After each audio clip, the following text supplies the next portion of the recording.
I just left a gas station and I ran across a young man that seemed to be fiddling on the ground for cigarette butts. I walked up to him and I asked him, can I buy you a pack of cigarettes? He said, would you really do that for me? I said, yes. I said, what kind of cigarettes do you smoke? He told me, I'll take any pack that you'll buy me. I said, no, I want to get you the ones that you smoke.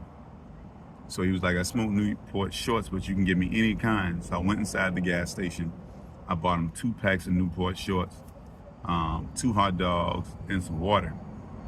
I came outside, I gave it to him, and I had like $13 left in my pocket, so I gave it to him. And he asked me, could he give me a hug?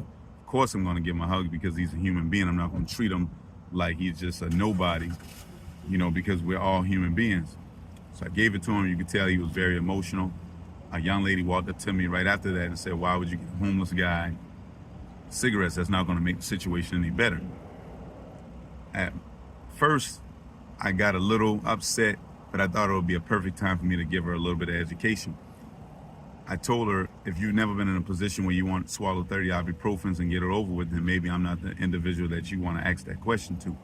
I asked her if she had a favorite celebrity, dead or alive. And I said, who's your favorite celebrity? She said, Prince. I said, if Prince was in this gas station right now, would you walk up to Prince and speak to him? She said, of course I would, because I grew up off of his music and I like him.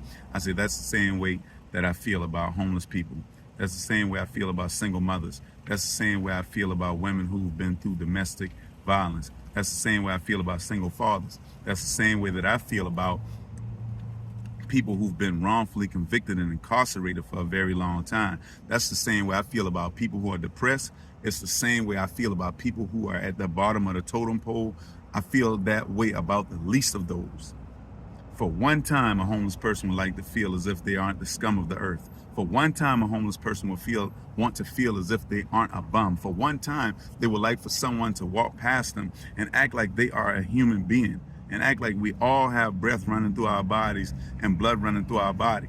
So if you can't do anything else, I advise you and I ask you and I plead with you, when you see a disabled person, or when you see a homeless person, or when you see someone down in their luck, just walk by them and just flash them a smile and say hello. Positive Wednesday.